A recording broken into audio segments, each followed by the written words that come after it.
자, 오늘은 꽤 위험한 질문으로 시작하겠습니다. 성경은 도대체 언제의 이야기일까요?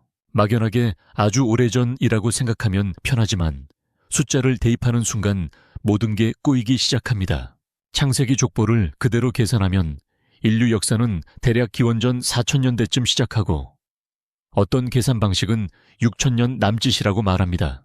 그런데 고고학의 대답은 다릅니다. 도시 문명은 이미 그 이전부터 있었다. 농경은 1만 년 전부터 시작됐다.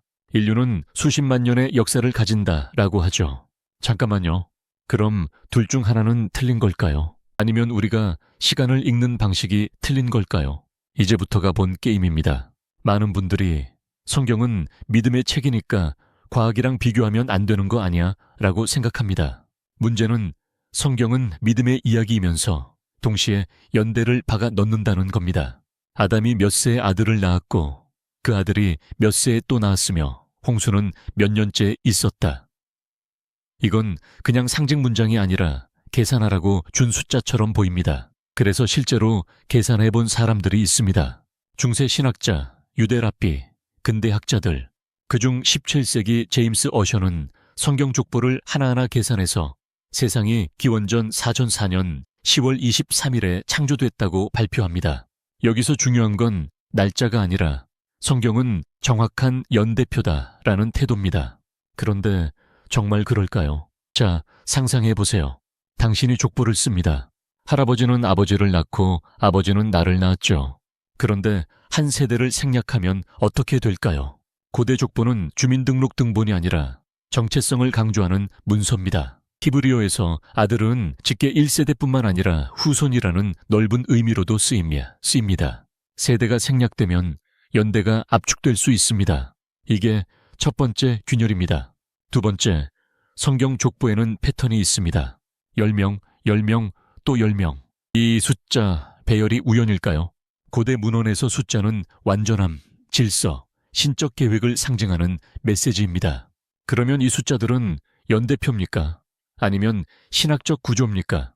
이쯤 되면 불안해집니다. 그럼 아무 숫자나 넣어도 되냐고요? 아닙니다. 고대인들도 숫자를 대충 쓰진 않았지만 그 역할이 지금과 달랐을 가능성을 봐야 합니다. 이제 고고학 쪽으로 가봅시다. 방사성탄소 연대 측정, 층위 분석, 유물 비교. 이건 성경이 아니라 흙을 읽는 방식입니다. 성경은 여리고가 특정 시기에 무너졌다고 말하지만 어떤 고고학자는 그 시기엔 이미 성벽이 없었다고 반박하죠. 이렇게 연대가 충돌할 때 선택지는 세 가지입니다. 고고학이 틀렸다. 성경이 틀렸다. 아니면 나라연 우리가 읽는 방식이 틀렸다. 대부분 1번이나 2번으로 가지만 진짜 흥미로운 건 3번입니다. 연대는 숫자가 아니라 기준의 문제입니다. 가족사진 뒤에 날짜가 적혀 있는데 카메라 시간이 3년 틀어져 있었다고 가정해 봅시다. 사진과 사람은 진짜지만 연대 기준이 어긋난 거죠. 성경 연대 논쟁도 비슷합니다. 출애굽, 다윗 왕국, 바빌론 포로 등의 기준점이 다르면 전체 도미노가 밀립니다. 더 복잡한 문제도 있습니다. 고대 왕들은 전쟁에서 져도 완전 승리했다며 기록을 과장했습니다. 연대 역시 정치적 도구였죠. 이렇듯 정치적, 신학적 목적이 개입되었다면 성경 저자들 역시 하나님의 계획은 질서 있다는 메시지를 전하기 위해 연대를 구조화했을 수 있습니다. 연대는 단순한 시간표가 아니라 의미를 담은 구조라는 뜻입니다. 하지만 여기서 멈추면 안 됩니다. 그럼 출애굽은 도대체 언제였는데? 라는 거대한 질문이 남기 때문입니다. 이 질문 하나로 이집트 연대, 가나안 정복, 다윗 왕국 등 모든 게 다시 흔들립니다. 지금까지 우리는 숫자를 싸움의 도구로 봤지만 어쩌면 해석 방식의 차이일지도 모릅니다. 정리해 보겠습니다. 성경 연대가 널뛰는 이유는 족보의 압축 가능성, 숫자의 상징성, 고고학 기준점의 차이, 정치적 기록 관행이라는 네 가지 요소가 겹치기 때문입니다. 연대표가 무너지는 게 아니라 읽는 방법이 다른 겁니다. 이제 당신은 선택해야 합니다. 성경은 초정밀 연대표입니까? 신학적 구조입니까? 아니면 그 둘 사이 어딘가일까요? 다음 편에서는 이 연대 문제를 정면으로 돌파하겠습니다. 출애굽 60만 명 정말 가능했을까요?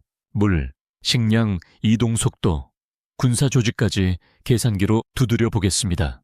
감정 빼고 숫자만으로 그 결과가 연대 문제를 어떻게 더 복잡하게 만드는지 함께 확인하시죠. 지금까지 비하인드 종교사였습니다. 끝까지 남으신 여러분은 이제 단순한 시청자가 아니라 연대 조사관입니다. 다음 편에서 진짜 숫자 싸움을 시작하겠습니다.